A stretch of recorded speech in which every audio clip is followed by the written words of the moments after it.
గత కొన్ని వారాలుగా నేను తెలియచేస్తూ ఉన్నాను. అసలు ఈ మెటబాలిక్ ప్రాబ్లమ్ షుగర్ అయినా, బీపీ అయినా, థైరాయిడ్ అయినా ఎందుకు మనకి దీర్ఘకాలికంగా మనం మందులు వాడుకుంటూ టైం గడిచే కొద్దీ మందులు పెంచుకుంటూ వెళ్తున్నాం. దాంట్లో ప్రధానంగా చెప్పాను జీవక్రియ అనేది. మీరు గమనించినైతే పాత వీడియోలో క్లియర్‌గా ఉంటుంది. అట్లానే రెండో ప్రధాన అంశం సార్కోపీనియా. ఈ రెండిటికంటే మూడో ఇంకో ప్రధాన అంశం ఉంది. మనం అసలు గమనించుకోం. దాని పేరే మైక్రోబియల్ హెల్త్. అంటే మన పేగు యొక్క ఆరోగ్యం. సో, మనకు తెలియని విషయం ఏంటంటే, మన శరీరంలో అన్నిటికంటే ప్రధానమైన భాగాలు గుండె, కిడ్నీ, లివర్ ఇవన్నీ చూసుకుంటాం కానీ, దురదృష్టవశాత్తు పేగు గురించి పెద్ద పట్టించుకోం. మహా అయితే కడుపులో నొప్పి వచ్చిందంటే గబుక్కున ఎళ్లి ఒక గ్యాస్ బిళ్ళ వేసుకుంటాం. అంతటితో తగ్గిపోయిందని ఆనందపడతాం. కానీ ఆశ్చర్యకరమైన విషయం ఏంటంటే, మన పేగులో మన శరీరంలో 10 సెల్స్ ఉంటే 10 బ్యాక్టీరియా ఉంటాయి. సో, ఇయన్నీ చాలా మంచి బ్యాక్టీరియా. మనకి చాలా అవసరమైన కొన్ని షాలను అందిస్తున్నాయి. అందుట్లో ముఖ్యమైనది వ్యాధి నిరోధక శక్తి. ఆశ్చర్యకరమైన విషయం ఏంటంటే, ఈ మధ్య వాటిని కంప్లీట్‌గా స్టడీ చేస్తే అవి మనకి షుగర్ కంట్రోలు, బీపీ కంట్రోల్‌కి కూడా ఉపయోగపడతాయి అనేది తెలిసింది. సో, మనకి కొన్ని హార్మోన్స్ బాడీలో తయారవుతూ ఉంటాయి. ఏది మనకి షుగర్ కంట్రోల్‌కి గానీ, బీపీకి కానీ, థైరాయిడ్ మేనేజ్‌మెంట్‌కి కానీ. ఈ హార్మోన్స్ తయారీలో ఇవి చాలా కీలక పాత్ర పోషిస్తూ ఉంటాయి పేగులో ఉన్న ఈ బ్యాక్టీరియా. దురదృష్టవశాత్తు మనం ఏం చేస్తున్నామంటే అసలు వాటి గురించి పట్టించుకోం. షుగర్ వ్యాధి వచ్చినప్పుడు మనం ఏం చేస్తాం? షుగర్ వ్యాధి వచ్చింది, ఓకే, బిళ్ళలు వేస్తున్నాం, షుగర్ కంట్రోల్ అవుతుంది. లేదా ఇన్సులిన్ చేసుకుంటున్నాం, షుగర్ కంట్రోల్, లేదా బీపీ బిళ్ళ వేసుకుంటున్నాం. కానీ అసలు ఇంటర్నల్‌గా లోపల ఏం జరుగుతుంది? ఆ ఇన్సులిన్ పని చేయకుండా బాడీలో ఏదో మార్పులు వస్తున్నాయి, లేదా బీపీ పెరగడానికి కొన్ని మార్పులు వస్తున్నాయి, లేదా థైరాయిడ్ ప్రాబ్లం రావడానికి. ఈ మార్పులన్నిటికీ కారణం ఏంటంటే హార్మోనల్ ఇంబ్యాలెన్స్.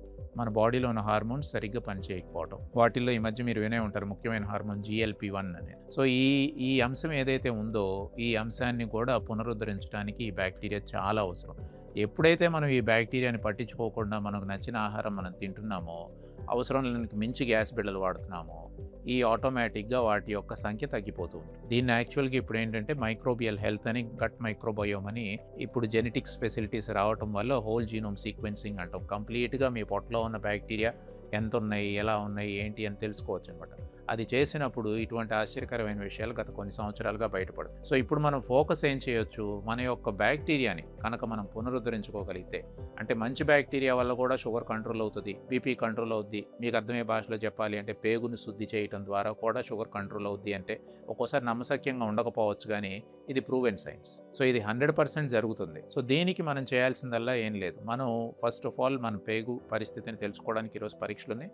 కొద్దిగా ఖరీదైన పరీక్షలు చేయించుకోగలిగితే చేయించుకోలేకపోయినా పర్వాలేదు. మనకి వ్యాధి ఏంటి, షుగరా, బీపీనా, థైరాయిడ్ అనే దాన్ని బట్టి మనకి ప్రాబబుల్‌గా ఏ బ్యాక్టీరియా తగ్గి ఉండవచ్చు అనేది కొన్ని బేసిక్ పరీక్షల ద్వారా కూడా మనం ఒక అంచనాకి రావచ్చు. వాటిని ఆధారం చేసుకొని ఆహారంలో కొన్ని మార్పులు చేసేస్తే, వాటితో పాటు కొన్ని ముఖ్యమైన మందులు ప్రోబయోటిక్స్, ప్రీబయోటిక్స్ ఇట్లాంటివి కొన్ని ఉంటాయి. వీటిని గనక మనం ప్రొవైడ్ చేయగలిగితే కొంత పేగులో ఇంప్రూవ్‌మెంట్ వచ్చే ఛాన్స్ ఉంటుంది. దాంతోపాటు లాంగ్ టర్మ్ ఎక్సర్సైజ్, ఇంత ముందర చెప్పినట్టు సార్కోపీనియాని ఇంప్రూవ్ చేయడానికి మనం ఒక ఎక్సర్సైజ్ చేసుకోవాలి, థెరబాండ్ ఎక్సర్సైజ్ అని.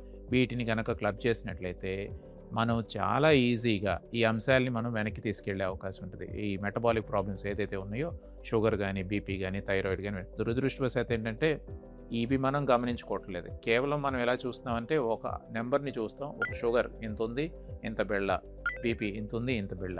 కానీ దీన్ని వెనక్కి తీసుకెళ్ళటానికి ఏమన్నా అవకాశం ఉందా అంటే వెనక్కి తీసుకెళ్ళటానికి చాలా అవకాశం ఉంది. కానీ దాని వెనకాల ఉన్న సైన్స్ని మాత్రం మనం పట్టుకోవాలి. ఆ సైన్సే ముఖ్యమైన రెండు. ఒకటి గట్టు అంటే పేగులో ఉండే బ్యాక్టీరియా, రెండోది సార్కోపీనియా అంటే మీ కండబలం. ఈ రెండిటిని గనక మనం మార్చగలిగితే 100% మీ షుగర్ కానీ, బీపీ కానీ, థైరాయిడ్ కానీ వెనక్కి వెళ్ళే అవకాశం ఉంటుంది. రివర్సల్ అని ఎక్కువ మాట్లాడుతూ ఉన్నారు. రివర్సల్ అంటే ఏమి లేదు. మనం గనక మార్పు చేసుకోగలిగితే ఆ మార్పు ఆటోమేటిక్‌గా వస్తుంది.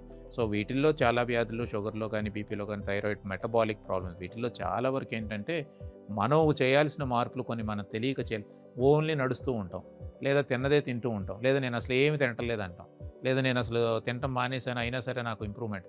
ఎలా తినాలి, ఏం తినాలి, అట్లనే ఎటువంటి ఎక్సర్సైజ్ చేయాలి, ఎంతసేపు చేయాలి, ఇవన్నీ కూడా ఇంపార్టెంట్ ఫ్యాక్టర్స్. ఇవి మిస్ అవ్వటం వల్లే ఈ షుగరు, బీపీ, థైరాయిడ్ మనం ఎన్ని కష్టాలు పడినా కూడా తగ్గకపోవటానికి కారణం.